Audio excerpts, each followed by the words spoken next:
India, बेबाक, बेखौफ, बेधड़क। नमस्कार, प्रणाम, जोहार। मैं द्विवेदी भुजंग भूषण बेबाक, बेखौफ और बेधड़क अंदाज में आपको बताने जा रहा हूं कि बिहार के जो वर्तमान हालात हैं वो काफ़ी बदतर होते जा रहे हैं। आज सुबह अहले सुबह ही पारस हॉस्पिटल में एक अपराधी ने दूसरे अपराधी को सेकंड फ्लोर में जाकर के दिन दहाड़े गोलियों से भून दिया। प्रशासन क्या कर रहा है? लोगों के, अपराधियों के दिलों से खौफ खत्म हो गया है। शासन, प्रशासन, पुलिस का लचरता है। या फिर इसका दूसरा पहलू वो यह भी है कि आने वाला चुनाव है और चुनाव के पहले एक ऐसा माहौल क्रिएट किया जा रहा है कि बिहार में काफ़ी अराजकता है। ये दोनों पक्ष हो सकते हैं।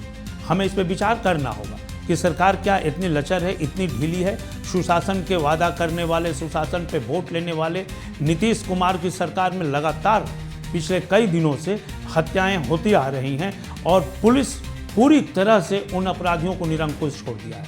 अगर एक अपराधी की बात करें, अगर जिसको मार गिराया था पुलिस ने इनकाउंटर में, उसके अलावा, लेकिन ये मैंने कहा ना चुनाव, तो चुनाव जो है, तो चुनाव में पूरा विपक्ष बिलबिलाया हुआ है। पूरे वो लोग बिलबिलाए हुए हैं जो इस चुनाव में मतदाता सूची गहन पुनरीक्षण को लेकर के उनकी भेवड़ी तन गई है, उनकी स्थिति खराब है, क्योंकि जो उनका वोट बैंक था वो क्रैक डाउन हो गया है।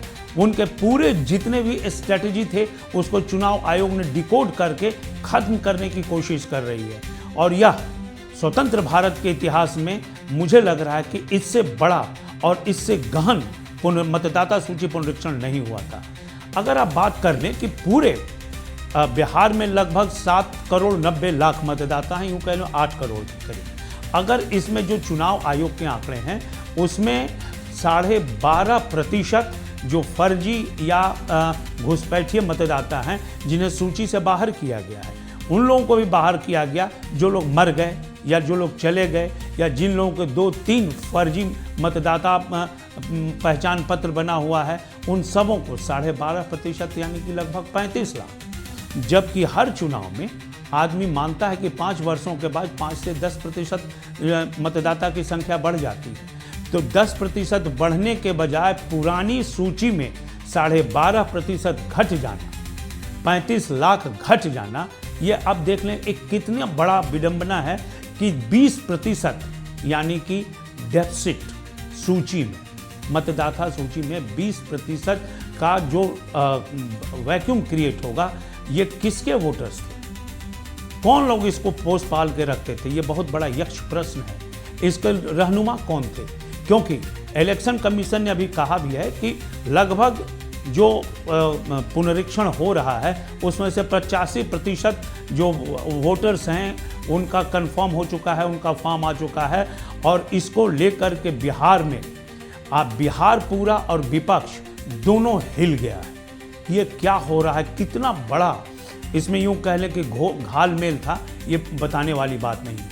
अब यूँ समझ लें कि पूरी तरह से अभी जो मतदाताओं की संख्या जब घटेगी मूल सूची में, 35 लाख का जो असर 243 विधानसभा सीटों पे पड़ेगा, तो आप एवरेज निकाल कर देख लीजिए कि जितने भी विधानसभा सीटों पे हार जीत हुई है, लगभग 50 से 55 सीटों पे 5 से 3,000 से 5,000 के बीच में हुई है, उससे भी कम संख्याएं में हुई, तो वो सभी सीट अब उड़ जाएंगी। उस पर जिन लोगों ने जीत दर्ज की है और इन वोटरों की मदद से जीत दर्ज की है, तो वो सारे के सारे सीट उड़ जाएंगे और पूरा चुनाव एक पक्षीय हो जाएगा।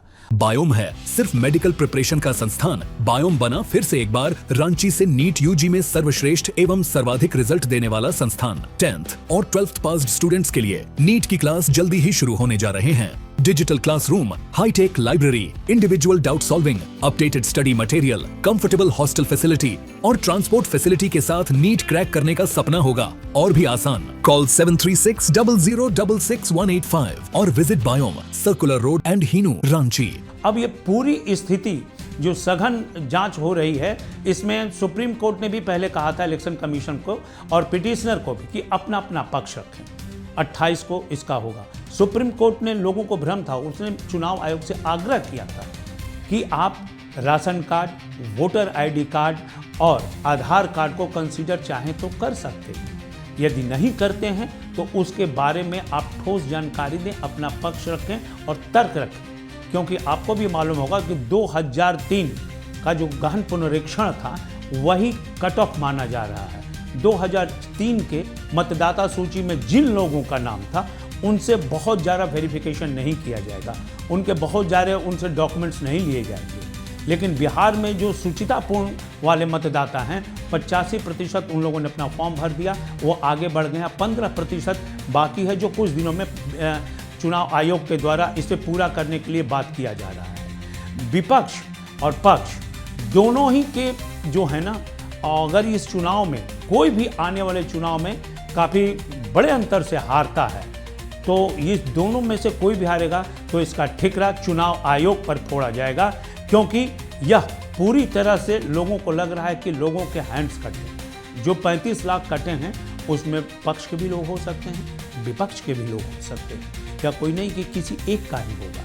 अब ऐसी स्थिति में यह कहा जा सकता है कि जिस तरह से अभी यह शुरुआत है, क्योंकि बिहार से ही देश की सारी क्रांतियां शुरू होती हैं। देश में अंग्रेजों को भगाने से लेकर, मैं बार बार कहता हूं, और घुसपैठियों को भगाने तक क्रांति बिहार से ही शुरू हुई। जेपी ने बिहार से ही क्रांति शुरू की, जन आंदोलन जो छात्र नेता के रूप में उभरे थे और देश की सत्ता को, इंदिरा की सत्ता को डिगा कर रख दिया था। तो बिहार जो है वो पुरानी भूमि है और यहाँ से ये शुरुआत हुई है जो देश को पूरी तरह से विशुद्ध कर देगा और घुसपैठिया मुक्त करेगा, क्योंकि यह परोक्ष रूप से कहा जा रहा है कि यह एनआरसी का ही दूसरा रूप है, जिसमें अभी तो 30% 20% जो मतदाता कटेंगे केवल बिहार में, पूरे देश में जब होगा तो आप समझ लीजिए कि यह प्रतिशत अगर संख्या में देखेंगे तो कई करोड़ लोग होंगे जो फर्जी मतदाता और घुसपैठी होंगे। अब उसके बाद गृह मंत्रालय की सबसे बड़ी जवाबदेही होगी कि उन्हें किस तरह से डिपोर्ट करता है, देश से बाहर निकालता है। अगर वह नहीं करेगा तो यह फिर समस्या बनी की बनी रह जाएगी। यह एक बहुत बड़ी चुनौती है हमारे और हमारे देश के सामने, जिसका निराकरण होना ही चाहिए और जिसकी शुरुआत बिहार के विधानसभा चुनाव से शुरू कर दिया गया। नमस्कार।